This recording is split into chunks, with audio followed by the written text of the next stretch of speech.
भारत को विश्व विजेता बनाने के साथ ही टेस्ट, वनडे और टी20 में नंबर 1 बनाने वाले महेंद्र सिंह धोनी ने आखिरकार अंतर्राष्ट्रीय क्रिकेट को अलविदा कह ही दिया। साल 2019 के वर्ल्ड कप के बाद से ही धोनी ने क्रिकेट से दूरी बना ली और अब अंतर्राष्ट्रीय क्रिकेट से संन्यास ले लिया। लेकिन अब बड़ा सवाल यह है कि वो अगला कदम कौन सा उठाएंगे। क्या वो किसी न किसी तरह क्रिकेट से जुड़े रहेंगे या फिर साल 2011 वर्ल्ड कप के हीरो गौतम गंभीर की तरह राजनीति में आएंगे। ये सवाल इसलिए उठ रहे हैं क्योंकि धोनी के सबसे बड़े फैन में से एक और भारतीय राजनीति के दिग्गज चेहरे सुब्रमण्यम स्वामी ने खुद ये बात कही है। धोनी की लीडरशिप से प्रभावित बीजेपी सांसद और वरिष्ठ वकील सुब्रमण्यम स्वामी ने ट्वीट कर कहा, MS धोनी क्रिकेट से रिटायर हो रहे हैं, लेकिन किसी और चीज से नहीं। उनकी प्रतिभा, टीम का प्रेरक नेतृत्व जो उन्होंने क्रिकेट में दिखाया, वो सार्वजनिक जीवन में भी जरूरी है। उन्हें 2024 का लोकसभा चुनाव लड़ना चाहिए। बीजेपी नेता स्वामी ने धोनी को साल 2024 का चुनाव लड़ने की सलाह दी है, जो अभी काफी दूर है। लेकिन इससे पहले साल 2018 में उनके राजनीति में जाने की अटकलें लगी थीं, जब तत्कालीन बीजेपी अध्यक्ष अमित शाह ने पार्टी के संपर्क फॉर समर्थन अभियान के तहत धोनी से मुलाकात की थी। इस दौरान उन्होंने धोनी को मोदी सरकार की उपलब्धियों के बारे में भी बताया था। हालांकि ये महज पार्टी के चुनावी अभियान का हिस्सा था। जब बैज विवाद में दी धोनी को सलाह, धोनी को राजनीति में उतरने की सलाह देने वाले सुब्रमण्यम स्वामी उस वक्त भी सुर्खियों में छाए थे जब 2019 के वर्ल्ड कप के दौरान धोनी के सेना के बलिदान बैज वाले दस्ताने पर विवाद खड़ा हो गया था। ICC ने उनसे बैज हटाने को कह दिया था, जिससे धोनी ने इनकार कर दिया। उसी दौरान स्वामी ने धोनी को सलाह दी थी और कहा था, मेरी महेंद्र सिंह धोनी को बिना मांगी गई सलाह है। धोनी, अगर आप ICC के नियमों से सहमत हो जाते हैं तो आपका कुछ भी नुकसान नहीं होता है।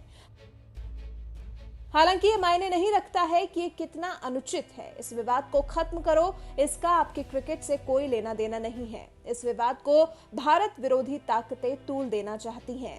ये वही वर्ल्ड कप था जिसका एक मैच धोनी के करियर का आखिरी अंतर्राष्ट्रीय मैच साबित हुआ। ये मैच था न्यूजीलैंड के खिलाफ खेला गया सेमीफाइनल, जिसमें वो रन आउट हो गए थे और पवेलियन लौटते वक्त उनकी आंखों में आंसू देखे गए थे। इसी मैच के बाद से वो अंतर्राष्ट्रीय मैच के लिए मैदान में कभी नहीं लौटे और देश जब 15 अगस्त को 74वां स्वतंत्रता दिवस मना रहा था, उसी दिन उन्होंने अंतर्राष्ट्रीय क्रिकेट को ही अलविदा कह दिया।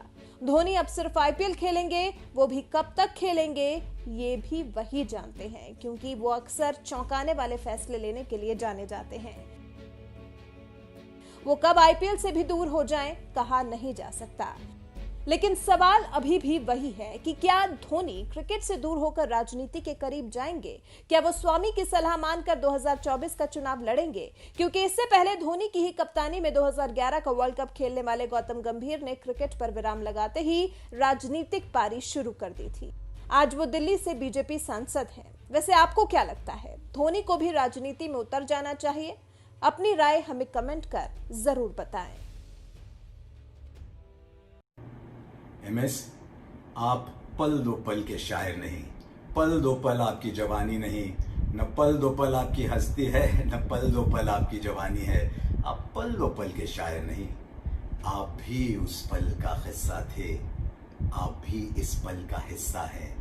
मशरूफ ज़माना आपके लिए अपना वक्त सजाएगा। आप पल दो पल के शायर नहीं, पल दो पल आपकी कहानी नहीं, न पल दो पल आपकी हस्ती है, न पल दो पल आपकी जवानी है। आप हर एक पल के शायर हैं।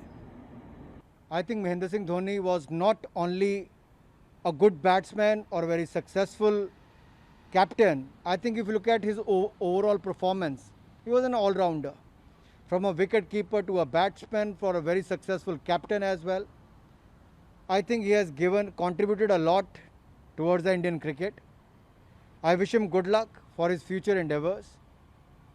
His fans will miss him, but I think it's the time to give opportunity to the young players to come and play for Team India.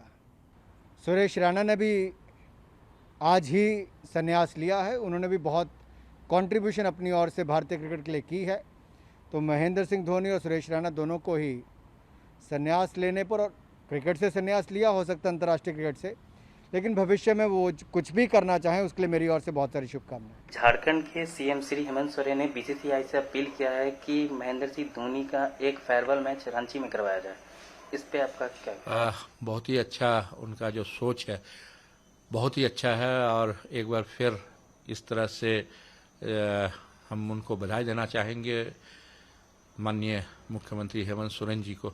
और मैं ये भी कहना चाहूँगा कि अभी वो राज्य के मुखिया तो हैं ही हैं और खेल मंत्री भी हैं, तो जिनके कारण ये जो डिसीजन है उनका बहुत ही सराहनीय प्रयास है। और मैं चाहूँगा बीसीसीआई भी इस पर अमल करे और रांची में जेसीए इंटरनेशनल क्रिकेट स्टेडियम में एक मैच हो जिसमें एक बार फिर रांची को या झारखंड के लोगों को धोनी को उत्साह बढ़े।